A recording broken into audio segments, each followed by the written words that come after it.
Doctor M N Karassery, രാഷ്ട്രീയ നേതാക്കൾക്കെതിരെ ലൈംഗികാരോപണം ഉയർന്ന കേസുകൾ മുൻപേയും ഉണ്ടായിട്ടുണ്ട്. പല അന്വേഷണങ്ങളും പല ഘട്ടത്തിലും നടന്നിട്ടുമുണ്ട്.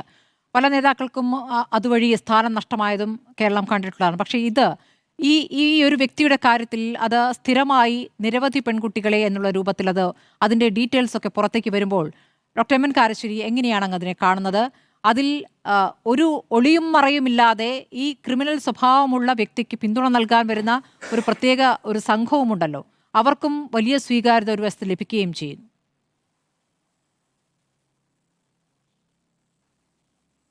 സ്മൃതി, ഇത് ആദ്യം ഈ വാർത്ത പുറത്തു വന്ന ആ ഘട്ടത്തിൽ തന്നെ രാഹുൽ മാങ്കൂട്ടത്തിൽ MLA സ്ഥാനം രാജിവെക്കണം എന്ന് പറഞ്ഞ ഒരാളാണ് ഞാൻ.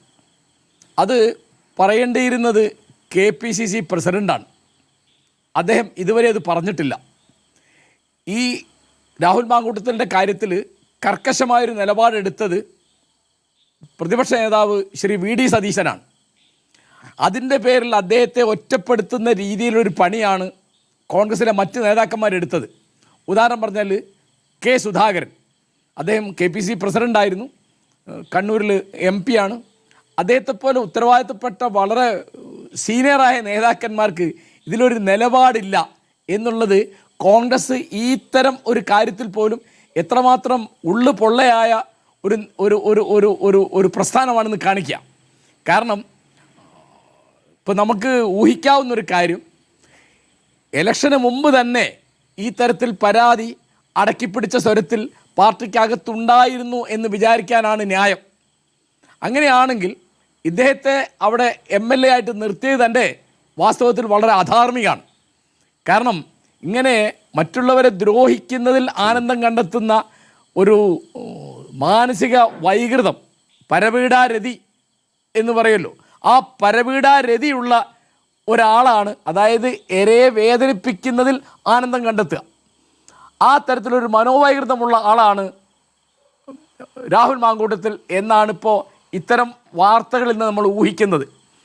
അപ്പോൾ തീർച്ചയായിട്ടും അദ്ദേഹത്തെ എന്തൊരു വെല്ലുവിളിയാണ് അദ്ദേഹം നടത്തുന്നത്.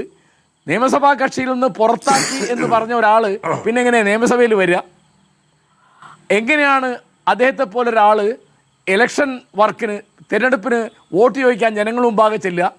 അപ്പോൾ എന്തൊരു വെല്ലുവിളിയാണ് അദ്ദേഹം സ്വന്തം പാർട്ടിയോടും സ്വന്തം മുന്നണിയോടും ജനങ്ങളോടും കാണിക്കുന്നത്. ജനങ്ങളോട് ഇത്തിരിപ്പോലും ബഹുമാനം ഇല്ലാത്തതുകൊണ്ടല്ലേ അദ്ദേഹത്തിൻ്റെ കുപ്രസിദ്ധമായ ഹൂ കെയേഴ്സ് എന്നുള്ളൊരു പ്രസ്താവന വരുന്നത്. ഒരു ജനപ്രതിനിധി അല്ലെങ്കിൽ ഒരു പൊതുപ്രവർത്തകൻ അല്ലെങ്കിൽ ഒരു രാഷ്ട്രീയ നേതാവ് പറയുന്ന വാക്കാണോ അത്? Who cares. ആരെന്ത് പറഞ്ഞാലും എനിക്കൊരു ചുക്കുമില്ല. നിർഭാഗ്യവശാൽ മൂക്കാതെ പഴുത്ത ഒരു നേതാവാണ് രാഹുൽ മാങ്കൂട്ടത്തിൽ. അതിൻ്റെ അപക്വത, അഹങ്കാരം, ധിക്കാരം അദ്ദേഹത്തിൻ്റെ വാക്കിലും പെരുമാറ്റത്തിലും മുഴുവനുണ്ട്. അത് നേരത്തെ മനസ്സിലാക്കേണ്ടിയിരുന്നത് കോൺഗ്രസ് നേതാക്കന്മാരാണ്. ഇനി അവർക്ക് നേരത്തെ മനസ്സിലായില്ല, മനസ്സിലായപ്പോഴെങ്കിലും അവർ ചീഞ്ഞെടുത്ത് മുറിക്കേണ്ടിയിരുന്നു. അവർ ആ ഉത്തരവാദിത്തം കാണിച്ചില്ല. ആ കാണിക്കാത്തത് വാസ്തവത്തിൽ ഇവിടുത്തെ നമ്മുടെ സാമൂഹ്യ ജീവിതം ഉയർത്തിപ്പിടിക്കുന്ന മൂല്യങ്ങളോടും സത്യസന്ധതയോടും ഒക്കെയുള്ള വെല്ലുവിളിയായിട്ടാണ് ഞാൻ കാണുന്നത്. ഇപ്പോൾ തീർച്ചയായിട്ടും ഇപ്പോഴെങ്കിലും അദ്ദേഹം രാജിവെക്കണം എന്ന് പറയാനുള്ള ഒരു ആർജവം, ഊറ്റം കോൺഗ്രസ് നേതാക്കന്മാർക്കില്ല. അവർക്ക് 10 അഭിപ്രായമാണ്. അതൊക്കെ പരസ്പരം പാരവെക്കുന്ന ഗ്രൂപ്പുകളുടെ ആശാന്മാരാണ് കോൺഗ്രസ് നേതാക്കന്മാർ. ആ ഗ്രൂപ്പുകളുടെ ഒരു വിഷയമായിട്ട്, അതിൻ്റെ ഒരു അവസരമായിട്ട്, അതിനൊരു തക്ക സന്ദർഭമായിട്ട് ഇത് എടുത്തു. ഇപ്പോൾ കോൺഗ്രസ് നേതാക്കന്മാരുടെ പിന്തുണയോ അനുവാദമോ അറിവോ ഇല്ലാതെ നിയമസഭയിൽ വരാൻ പറ്റുമോ? ഈ നിയമസഭാ കക്ഷിയിൽ നിന്ന് പുറത്താക്കിയ ഒരാൾക്ക് അല്ലെങ്കിൽ ഇലക്ഷന് വർക്ക് ചെയ്യാൻ പറ്റുമോ? ഒന്നും പറ്റില്ലല്ലോ. അപ്പോൾ എനിക്ക് വേദി പങ്കിടാൻ ബുദ്ധിമുട്ടില്ല, ഞാൻ തള്ളിപ്പറയില്ല എന്ന് K. സുധാകരൻ പറയുന്നു. അപ്പോൾ എന്താണ് അദ്ദേഹത്തിൻ്റെ നിലപാട്? അപ്പോൾ അതുകൊണ്ട് തീർച്ചയായിട്ടും ഇത് ഇവിടുത്തെ ബഹുജനങ്ങളോടുള്ള വളരെ വളരെ നഗ്നമായ വെല്ലുവിളിയാണ്. ജനങ്ങളോട് ബഹുമാനം ഉണ്ടായിരിക്കുക. ജനങ്ങളാണ് തന്നെ തിരഞ്ഞെടുത്തത്. നാളെ എനിക്ക് അവരോട് മറുപടി പറയേണ്ടി വരും എന്നുള്ളൊരു ഉത്തരവാദിത്ത ബോധം വേണം. ആ തരത്തിലുള്ള നിലപാടുകളൊന്നും ഇല്ലാത്ത ഒരാൾ, ഞാൻ പറഞ്ഞില്ലേ, അദ്ദേഹം വളരെ പെട്ടെന്നാണ് അദ്ദേഹത്തിന് എല്ലാ തരത്തിലുള്ള കയറ്റങ്ങളുണ്ടായത്. അപ്പോൾ അതിനെന്തൊക്കെയാണ് ആ പാർട്ടിക്കകത്തുണ്ടായത് നമുക്ക് ഊഹിക്കാനേ പറ്റുള്ളൂ, നമുക്ക് പറയാൻ പറ്റില്ല, കാരണം നമുക്ക് തെളിവില്ല. അപ്പോൾ അദ്ദേഹത്തെക്കാൾ അർഹതയുള്ള പലരെയും മറികടന്നിട്ടാണ് അദ്ദേഹം പാലക്കാട്ട് നിയമസഭാ സ്ഥാനാർത്ഥിയായത്. അവിടെ വലിയ ഭൂരിപക്ഷത്തിന് ജയിച്ചു, 18,000 എന്നാണ് എൻ്റെ ഓർമ്മ. അപ്പോൾ ആ മുന്നണിയിലുള്ള ആളുകളോട്, തൻ്റെ വോട്ടർമാരോട്, ഇനി ആ നാട്ടുകാരോട് ഒക്കെ ഒരു തരത്തിലുമുള്ള യാതൊരു ബഹുമാനവും, ജനാധിപത്യം എന്ന് പറഞ്ഞാൽ ജനങ്ങളെപ്പറ്റി പുല്ല് വിലയാണ് ഈ രാഹുൽ മാങ്കൂട്ടത്തിന്.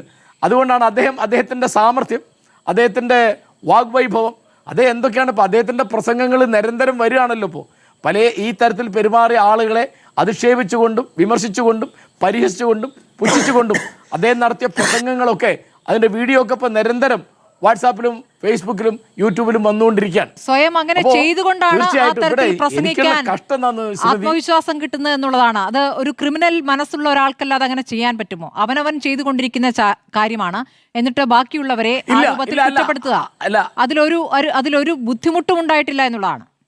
അതെ, അതാ മനസാക്ഷിയില്ല എന്നാണ് ഒറ്റ വാക്ക് പറയേണ്ടത്. അതായത് താൻ ചെയ്ത കാര്യങ്ങൾ, താൻ ചെയ്യാൻ പോകുന്ന കാര്യങ്ങൾ ഇപ്പോൾ അദ്ദേഹത്തെക്കാൾ കഠിനമായിട്ട് ആരെങ്കിലും പെരുമാറിയെന്ന് വളരെ സംശയമാണ്, നമുക്ക് അറിയുന്നിടത്തോളം വെച്ചിട്ട്. അപ്പോൾ എനിക്കിപ്പോൾ ഉള്ളൊരു വളരെ പ്രധാനപ്പെട്ട 2 സങ്കടങ്ങളാണ് എനിക്കുള്ളത്. ഒന്ന്, ആക്രമിക്കപ്പെട്ടാൽ, അനീതിക്ക് ഇരയായാൽ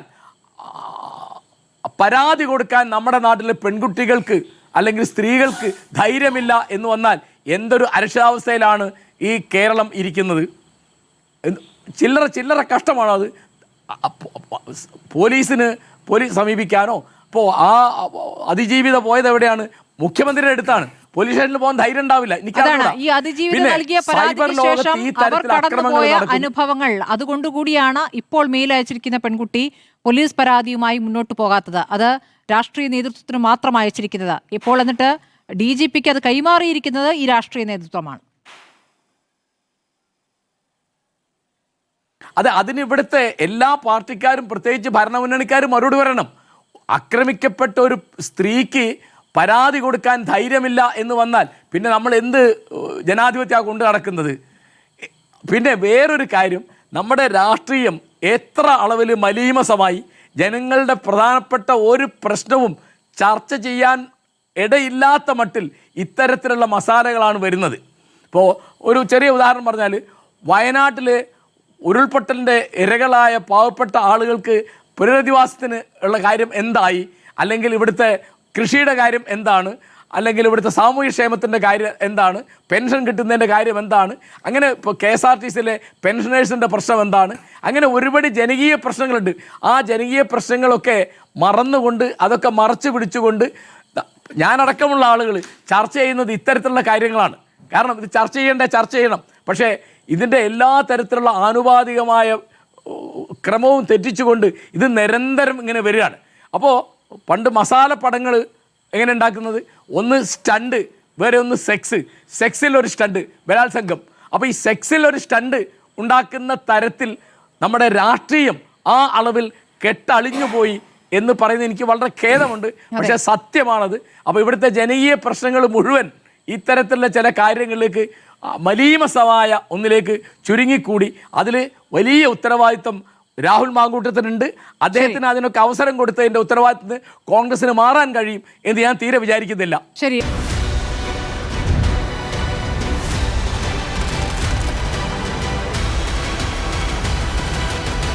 ഡിബേറ്റ് വിത്ത് സ്മൃതി പരുത്തിക്കാട്.